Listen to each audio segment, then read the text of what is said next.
That's a bit alike. There's a temporality to these mediums. Their experiences played out in time. They can be repeated, but are never the same. I'm drawn to working in such mediums because they can establish both a singular and communal relationship with the audience.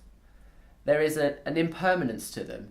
Even working in video, which makes records of time, there is still this strange ephemeral nature, because it only exists when it's being played. It's all about editing, making choices, whether it's at the computer screen or elsewhere. It's about cutting things down and defining things, or opening them up again, depending on what makes the work more challenging and enthralling.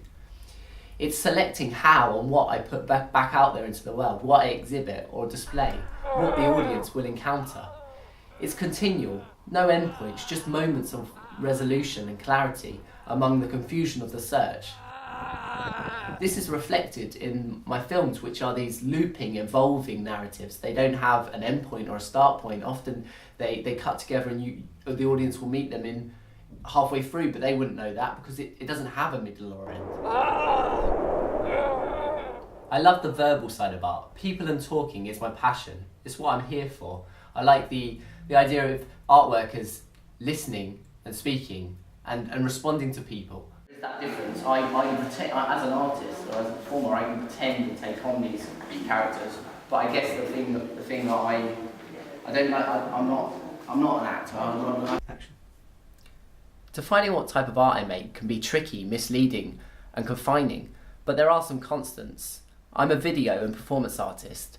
I make live performances, videos and interactive relational works.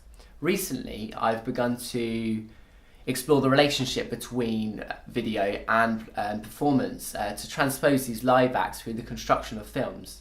Some are about creating narratives and exploring characters or these male personas, whereas others are more focused on just testing out what can the camera actually capture, what type of reality does it portray, where's the fiction in it, what is there a truth, can you actually record something and it show that person or show that moment in time, does it actually capture it?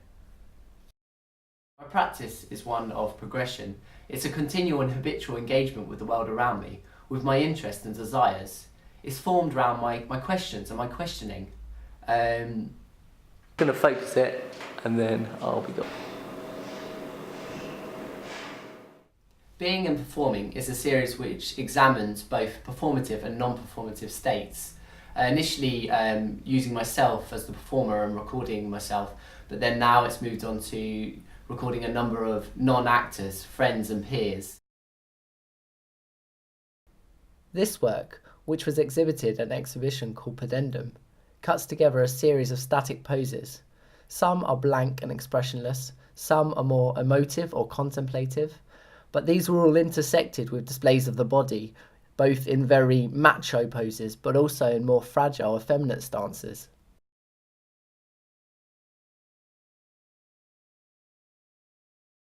There are two key themes that have begun to emerge through my current work. One is a questioning of masculinity or portrayals of masculinity. And the other is more about trying to investigate performative constructs. Wild is a series of performance films which responds to the location of the New Forest. Coming from an urban environment on the outskirts of London, the New Forest, like other areas of preserved wilderness, conjures up ideas of freedom for me, a romanticised notion of the past, of what it might have been like to live long ago. But at the same time, there's this collision of this fiction with the reality of it. Like everywhere else, there's cars, there's roads, there's noise, and cities on the horizon.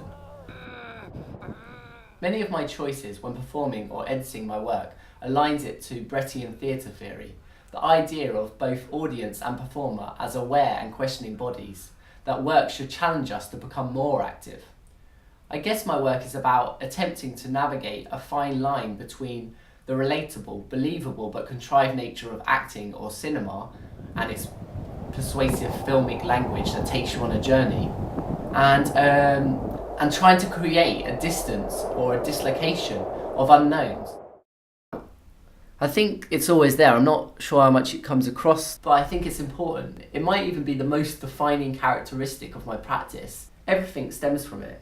Each work, each body of research, each time I reassess what type of artist I am, what type of art I want to make, I'm really just trying to deal with that doubt. It's the doubt that pushes me to question everything. Action. All the things I make and do